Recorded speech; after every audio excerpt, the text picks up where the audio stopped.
కావలి నియోజకవర్గంలో ఉన్న రైల్వే గేట్ల స్థానంలో రైల్వే ఓవర్ బ్రిడ్జిలో రైల్వే అండర్ పాస్ ఏర్పాటు చేస్తామని కావలి ఎమ్మెల్యే దగ్గుమాటి వెంకటకృష్ణారెడ్డి పేర్కొన్నారు. గురువారం కావలి ఎమ్మెల్యే రైల్వే అధికారులతో కలిసి కావలి, భూగోళ మండలాల్లో ఉన్న రైల్వే గేట్లను పరిశీలించడం జరిగింది. దక్షిణ మధ్య railway senior divisional engineer KDS Krishna railway ఉద్యోగులతో కలిసి వర్షంలో పలు రైల్వే గేట్లను ఎమ్మెల్యే పరిశీలించడం జరిగింది. కావలి పట్టణంతో పాటు కావలి రూరల్, భూగోళ మండలాల్లోని పలు రైల్వే గేట్లను పరిశీలించి అధికారులకు అక్కడ సమస్యలను వివరించడం జరిగింది. కావలి నియోజకవర్గంలో రైల్వే గేట్ల పరంగా ఉన్న అన్ని సమస్యలను పరిష్కరించేందుకు చర్యలు తీసుకుంటున్నట్లు వివరించారు. ఎంపీ వేమిరెడ్డి ప్రభాకర్ రెడ్డి సహాయ సహకారాలతో రైల్వే పరంగా ఉన్న సమస్యలు తొలగించేందుకు కృషి చేస్తున్నట్టు వివరించారు. పెదపవని రోడ్లో రైల్వే ఓవర్ బ్రిడ్జి కన్నా రైల్వే అండర్ బ్రిడ్జి ఏర్పాటు చేయడం ఎంతో ఉపయోగమని వివరించారు. పెదపవని రోడ్లో రైల్వే అండర్ పాస్ నిర్మాణానికి తగు చర్యలు తీసుకుంటామని వివరించారు. అంతేకాక ఖర్చు కూడా బాగా తగ్గుతుందని వివరించారు. ఈ విషయమై రాష్ట్ర ముఖ్యమంత్రి దృష్టికి కూడా తీసుకెళ్తున్నట్టు ఎమ్మెల్యే వివరించారు. ఎమ్మెల్యే వెంట మున్సిపల్ కమిషనర్ శ్రావణ్ కుమార్, కావలి భూగోళ తహసీల్దారులు శ్రావణ్ కుమార్, సురేష్, టీడీపీ నేతలు గుత్తికొండ కిషోర్ బాబు, మరిశెట్టి వెంకటేశ్వర్లు, రాజకుమార్ చౌదరి, మధుబాబు నాయుడు, బట్టకొండ శ్రీహరి నాయుడు, త్రివిధి ప్రసాద్ తదితరులు పాల్గొన్నారు.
ఒక్క నిమిషం అంటే పట్టుకోండి.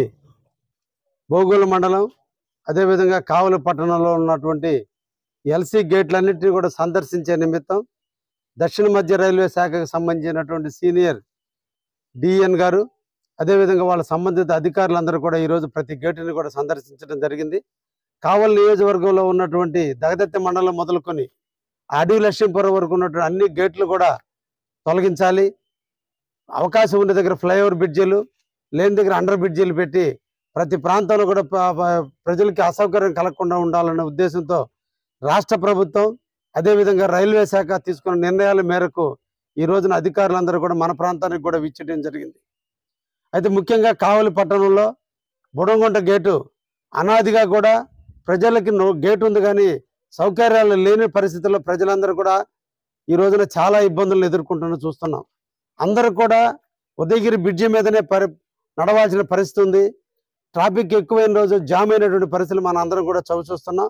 ఈ సందర్భంలో ఉదయగిరి రోడ్లో ఉన్నటువంటి 156 గేటు కానీ అదేవిధంగా మానసాల సెంటర్ దగ్గర ఉన్నటువంటి 155 గేటు కూడా 2008లో శాంక్షన్ అయినప్పటికీ ల్యాండ్ అక్విజిషన్ కారణాల వల్ల ఫ్లైఓవర్ బ్రిడ్జి శాంక్షన్ చేస్తే దీనివల్ల కొన్ని వందల మందికి ఇబ్బందులు పడుతున్నారు, వ్యాపారస్తులు నష్టపోతున్నారు. రెండోది వాళ్ళు ఇళ్లకు చేరడానికి ఎక్కువ దూరం ప్రయాణం చేయాల్సినటువంటి పరిస్థితి వస్తుంది. కాబట్టి దీన్ని అండర్ బ్రిడ్జిగా మార్చమని చెప్పి నేను కానీ ఎంపీ గారు కానీ ఇద్దరం కూడా రైల్వే అధికారులకు తెలియజేయడం జరిగింది.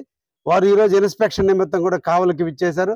తప్పకుండా ఈ ప్రాంతంలో తప్పకుండా ఆర్యూబీని ఏర్పాటు చేస్తే బాగుంటుంది అనేటువంటి విషయాన్ని కూడా వాళ్ళ దృష్టికి తేవడం జరిగింది. వాళ్ళు కూడా టెక్నికల్గా కూడా చూస్తున్నారు.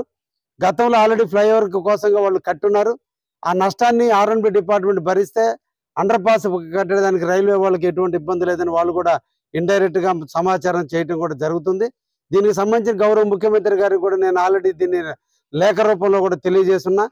62 కోట్లు పెట్టి ఓవర్ బ్రిడ్జి కట్టే బదులు రైల్వే డిపార్ట్మెంట్కి 7.5 కోట్ల రూపాయలు చెల్లిస్తే అండర్ బ్రిడ్జి వాళ్ళు 10-12 కోట్లతో అండర్ బ్రిడ్జి చేస్తే ప్రజలకు ఎటువంటి అసౌకర్యం లేకుండా వాళ్ళ గమ్యాన్ని ఈజీగా చేరేదానికి, పక్కనే పంపింగ్ చేయడానికి కూడా వాటర్ కూడా స్ట్రోమ్ వాటర్ని కూడా హార్వెస్ట్ చేయడానికి కూడా ఇబ్బంది లేకుండా మున్సిపల్ అధికారులు కూడా తీర్మానం ఇవ్వడానికి సిద్ధంగా ఉన్నారు. అన్ని విధాలా కావలి ప్రజలకు సౌకర్యంగా ఉండేదానికి అండర్ బ్రిడ్జి అని చెప్పి సీఎం గారికి కూడా తెలియజేశాను. వారికి కూడా రైల్వే అధికారులకు తెలియజేస్తామని చెప్పారు. అన్ని అనుకూలిస్తే తొందరలోనే దీనికి ఆర్యూబీకి నామకరణం కూడా జరగబోతుందనే విషయాన్ని కూడా తెలియజేస్తున్నా. అదేవిధంగా బుడంగుంట గేటుకి సంబంధించి ఎల్సీ నెంబర్ 156 అన్నా క్యాంటీన్ దగ్గర నుంచి మొదలుకొని అక్కడ ఫ్లైఓవర్, చిన్న ఫ్లైఓవర్ గా నిర్మిస్తే ఇందిరానగర్, వెంగళరావు నగర్, అదేవిధంగా బాలకృష్ణ నగర్, ఇందిరమ్మ కాలనీకి సంబంధించిన పేద బడుగు బలహీన వర్గాలు జీవించేటువంటి ఆ ప్రాంత ప్రజలు ఈ రోజు సౌకర్యాలు లేక చాలా ఇబ్బందులు పడుతున్నారు. నిద్రలేసి టౌన్లో కూలి పనులకు వచ్చి నడిచి వచ్చేటువంటి వాళ్ళకి ఉదయగిరి బ్రిడ్జి మీద నడిచిపోయినందులో ఎక్కువ కిలోమీటర్లు నడవాల్సిన పరిస్థితి వస్తుంది. ఆ బ్రిడ్జి కూడా ఏర్పాటు చేసినట్లయితే వాళ్ళకి అన్ని విధాల సౌకర్యం ఉంటుందనే విషయాన్ని కూడా అధికారులకు తెలియజేయడం జరిగింది.